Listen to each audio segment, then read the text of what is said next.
Yo, what's up guys? It's me Ben, and in this video I wanted to share you my system for standing out on YouTube as a founder.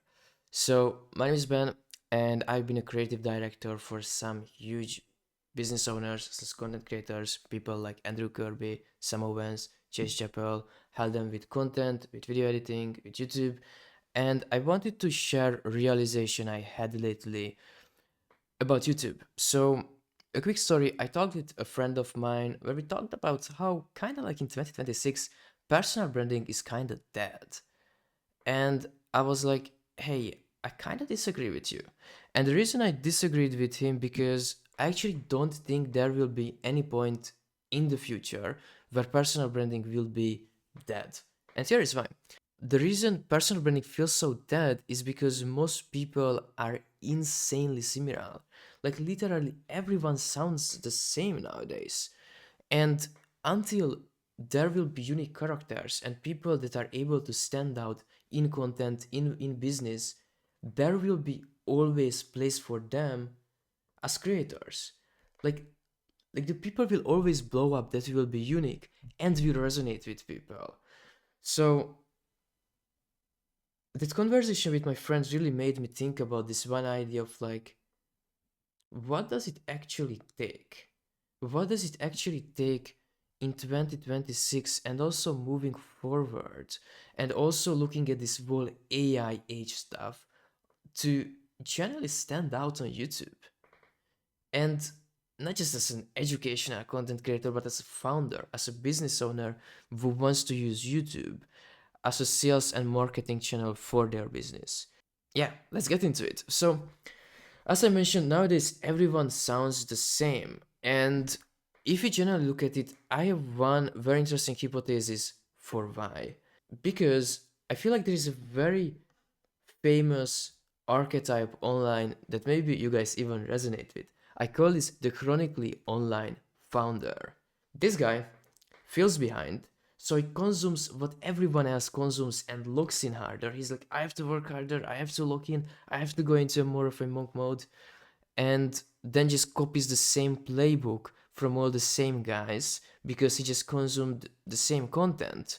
And then surprisingly, he just sounds like everyone else. And because he sounds everyone else, he's just like everyone else. And because he's just like everyone else, he's again feels behind. He consumes even more content. He copies the same playbooks, and it's just this chronic cycle of like going around and around. And I feel like I talk with a lot of people, and I see them being in the same position. And I see so many content creators too that believe, oh, if I just post consistently, if my content just hits this certain level that Daniel Dillon or this guy has, I will just blow up. But it's not true. You won't blow up if you do these things. YouTube and the attention economy on a first principle basis rewards people who are unique. So if you're retarded like everyone else, it's impossible to blow up. And people have this mental model. And as someone who is coming from working with some of those big guys, that's one thing I very much see a very different way. I don't see YouTube as this competition where who can post the most, who can post the highest quality content, but who is able to even recognize that the game is not even that, but we are playing a totally different game.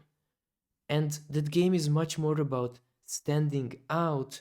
That game is much more about actually telling your unique philosophy and your unique opinion, having unique thoughts and unique ideas, and differentiating yourself from everyone else. But this is where the chronically online founder makes a huge mistake. Because when you are spending so much time just being online and just consuming the same thing what everyone else consumes, and you consume all this other entrepreneurial content, you will feel behind. Because there will be someone always that's younger than you and also more successful than you. And that's a hard pill to swallow, but that's just how the internet works. There will be always a guy who benches more than you, who made more money at age 8 than you will made at 28, and but you never know, what was their starting position. So it's always kind of like a not, and they could be even lying. So it's pointless to compare ourselves to, but if we chronically spend a lot of time online, most people generally feel behind. At least that was me, and that's how I felt. And secondly, when we spend a lot of time online, and because we feel behind, we have this feeling that we want to catch up. And catching up is already a very interesting term if some of you think about it, because catching up means that here is where everyone else is, and here is you. And you kind of have to get to this imaginary here. It's not like you have to pay something else. Another game is like, here is you, here is everyone else, and you just somehow have to get here. Not like you have to maybe play a different game, or maybe you have to get ahead of them, is you have to catch up. And catching up is a very interesting term and a very interesting idea, I'm not going to lie, that I think is very much of a faulty belief. But I don't want to spend too much time on the philosophy, just wanted to preface this for you guys. So when we feel like we have to catch up, what often happens is we end up being even more busy. We end up consuming even more context. Every walk we go on, every gym session we go on, we have to have headphones on, listen to the podcast, listen to the newest podcast, do all these things in order to catch up. But today's video will have a very interesting idea. What if that wall trying to catch up is exactly what's keeping you behind? What if you trying to get from here to here is exactly what's preventing you from getting there? It sounds very paradoxical, right? But I want to give you guys a theory today that might change your mind about why catching up is the wrong thing, and why, as an entrepreneur, your number one priority should be to actually stand out from the crowd. So, yeah, let's get into it. So, this type of entrepreneur actually used to do something in the past that used to work. So, why this hustle harder, looking harder entrepreneur used to succeed a lot in the past is because business work and digital marketing work used to be very different. You had to set up ads, you had to cold email people, you had to jump on sales calls. And most of these things didn't require unique ideas, they didn't require any creativity, they just required hustle. However, things and times are changing. The cost of execution is literally going to zero because of AI. Nowadays, everyone can make a website super fast, everyone can make a video, everyone can make a thumbnail, a video edit, a YouTube script with AI, and it literally takes minutes to seconds. And if that's true, and if that will be even more true as time will go forward, then the question is that where will leverage move? What will be the next high leverage thing? And here is what I believe. I kind of spoiled it because it actually says here. So the thing that's becoming valuable, at least according to me, you can disagree, is your judgment, your taste, and your perspective. And I also would add your creativity, but I would kind of like, this is creativity. I feel like judgment, taste, and perspective is very misunderstood. And all of this makes us ask something. If this is true, wouldn't it require a different type of approach towards content and entrepreneurship? And I want you guys to sit with this idea just a little bit. So, if you agree with the fact that AI is changing the times, that the cost of execution is going to zero, that these are the things that will be mattering very, very soon, even more than it is, and I already think we are living where these are the things that matter, by the way. And this was the type of entrepreneur that succeeded in the past. Is it realistic to believe that this is the type of entrepreneur that will still succeed? Or would we believe that the type of entrepreneur will actually change? And I personally believe if times change, the type of entrepreneurs that succeed in that new environment will also change too. Founders I actually want to buy from all have one thing in common. They think differently. And they think differently because they aren't consuming the same things as everyone else. Because if they consume the same thing as everyone else, they are just one of the square out of all of these things. And you don't become different by hustling harder. So how do you become different? And by trying to catch up, you don't become different. I have my theory. I could be wrong, but this is what I believe. So I believe that there is a new archetype that will succeed in the future. I personally call this archetype the Zen billionaire founder. And I feel like we are already seeing the beginning of this. And this will be a new type of entrepreneur that isn't praising hustle culture and isn't trying to work all the time. Not because he's less ambitious, but actually because he's more ambitious and because he understands that in order to actually succeed in business nowadays, the main thing that separates people who will make it, people who don't make it, is their ability to stand out. I have this one saying that I really like. All the failing businesses are the same, but all the successful businesses are different. And if you want to be different, then you can't consume the same content as everyone else consumes. And you can't just be busy all the time trying to catch up. So, what should you do instead? So, the Zen billionaire disconnects from the zeitgeist, doesn't consume the latest news, what are the latest shows, latest films for the sake of consuming it, doesn't follow the latest TikTok trends, for fuck's sake. Works in flow on the highest leverage things. So every morning he sits down, he finds the highest leverage work, and he just works on in flow on that thing.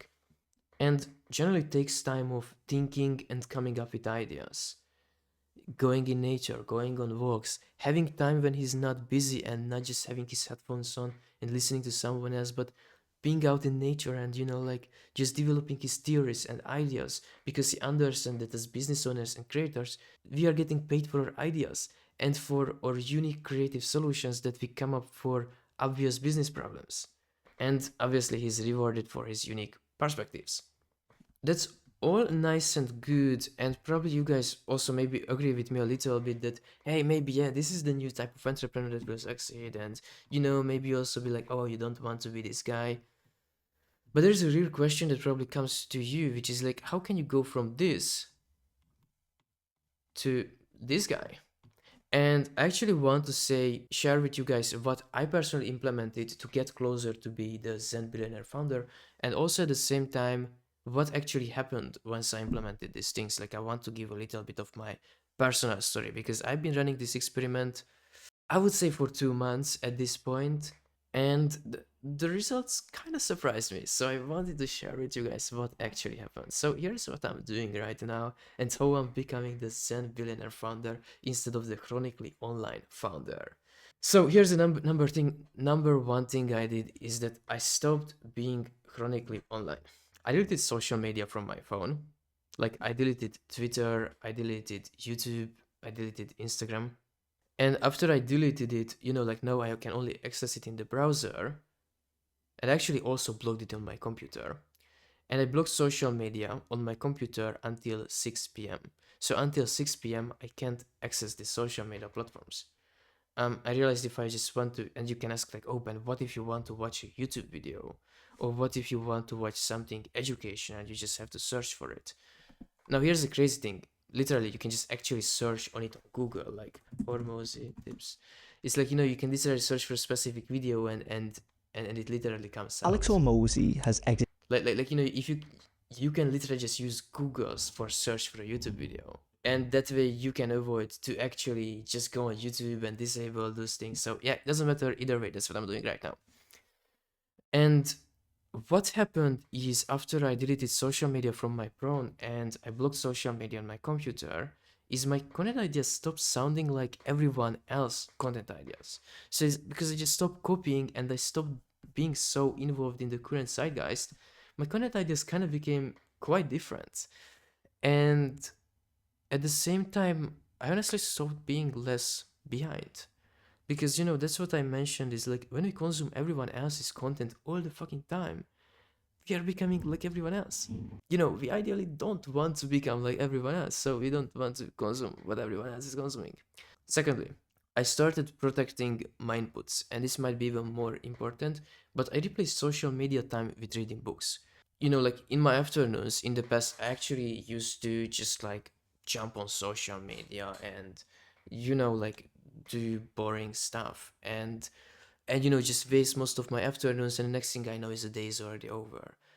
And what I realized is like I could literally just block social media on both my phone and my computer, and I can just pick up an engaging book. And by the way, here's where a lot of people go wrong, just as a side note, is they try to replace an unhealthy habit with a healthy habit.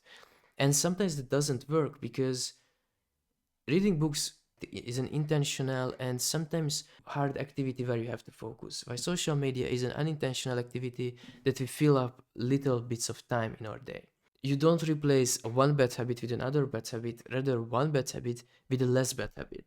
So I'm not reading some super business books. I'm not trying to be super productive with the books. I'm just reading things that I find fun, to be honest. Like I'm reading now some fiction, fantasy books that like is quite fun. Shout out to Alex Becker who talks a lot about this idea of like reading fantasy book to train your attention. That's what I'm doing right now in the afternoon. So like, it's actually working quite well. I'm reading this book called Dungeon Crawler Card. If anyone is curious and want to check it out, yeah, it's quite funny. Um, I replaced low quality entertainment with story based games. This is one of the most controversial thing in my thing, but it's like I realized that wait, me being on social media and scrolling on my phone and scrolling on Twitter, Instagram, YouTube is way more unhealthier than playing video games. And I'm not talking about competitive shooters or League of Legends or CSGO. I'm talking about, like simple, slow, story based single player video games. Something that you boot up at the end of your day and you generally feel much more calm and much more prepared to actually tackle your work the next day. So, and you actually feel like you had your fun time for the day. So, as controversial as playing video games sounds like, I replace social media with video games, and honestly, it's quite well working for me. If anyone is curious, I used to play Legend of Zelda Breath of the Wild and also Stardew Valley lately. So those were two games I tried. And as I'm saying, I'm still running this experiment, so I will be reporting back for you guys. And the references I bring to my work come from places my competitors aren't looking. This is quite crazy, but when you're not consuming the same content as everyone else, as I just mentioned here, your brain kind of starts coming up with very creative and very random and new solutions to your actual problems. Like I literally started using, like in some video games, I actually started coming to realizations that came back to my business. Or when I read a fantasy book or just a fiction book, in some weird ways I could connect back to my actual real life. I find it super fucking interesting. Yeah, on top of that, what actually happens is, I just became so much more calmer. And because I became so much more calmer, because I wasn't overstimulated, my decision making became way better. I started, like, I actually want you guys to look at what happens with someone if they are overstimulated, anxious, and they're in that busy survivor mode as an entrepreneur. They will start making worse decisions, they will start thinking short term instead of long term, and their creative problem solving ability goes to offline. Now, what's required to succeed in business? You have to have good decision making, you have to think long term, and you have to actually have to come up with new unique solutions to obvious problems. And if you are in that survivor overstimulated, oh I need to catch up mode that we just clarified here, then you are monk mode is literally putting most people in that exact state. Okay, but just to not go too long on it, I want to give my third point, which is like I just gave my mind thinking time. And by the way, all these 3 points is super similar, I'm not going to lie. And they just mean that for a long time I thought overstimulation is just about having too many stimulating activities in your day. But I kind of changed my mind on it. And now I believe that overstimulation actually happens when you have zero non-stimulation time in your day. Like in the modern world, we kind of believe that each moment has to be filled with productivity. And because we are also overstimulated and believe everything has to be filled with productivity, we kind of fill up every little moment and crack in our life with productivity. You are going on a walk, cool, you can listen to a podcast. You do this, cool, you answer your emails. And because of that, we are always busy and we don't give our brain and our default mode network, which is a part of the brain that comes up with creative ideas and just think when we don't do anything, time to think. So what I did is I split my day in half work and half rest time. So first half of my work from morning till lunchtime became my deep work hours, and my afternoon actually became my recovery hours or my rest time when I just go on walks, spend time reading books.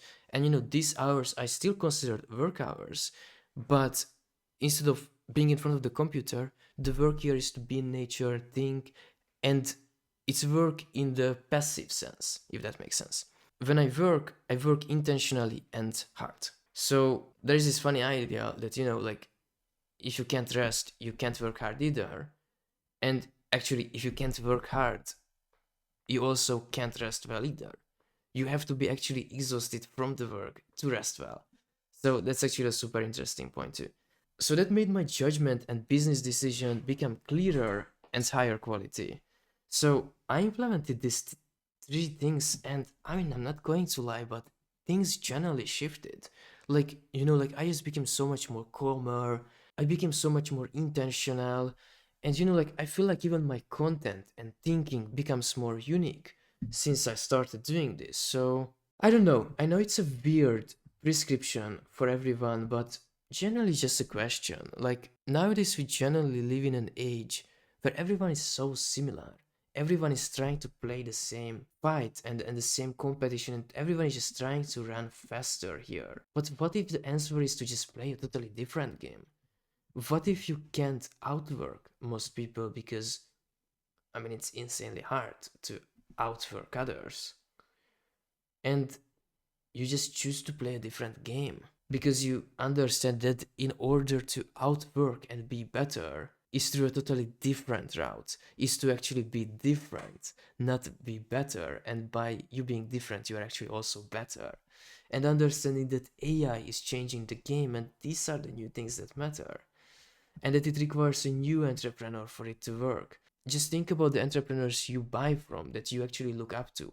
Are they different, or are they literally sounding like everyone else? Because if they're sounding like everyone else, then maybe you should generally just be like everyone else. But if they're generally unique voices, then wouldn't that be arrogance to assume that you sounding like everyone else will get you the results of the people you look up to? Just something to think about, because I genuinely believe that these will be the entrepreneurs that will be succeeding in the future, and we very much are in that transition phase, and most people don't yet see it. And I want you to check back on this video a few years from now, but I genuinely believe this is the truth. So if you are in content, if you are doing knowledge work and you get paid for your ideas and not for your grinding and hustle, then there is a real question to be considered. If like these things won't matter more than these things. But I will leave you guys with that decision. For me, it took 2 years to realize this. Maybe for you it will take less time.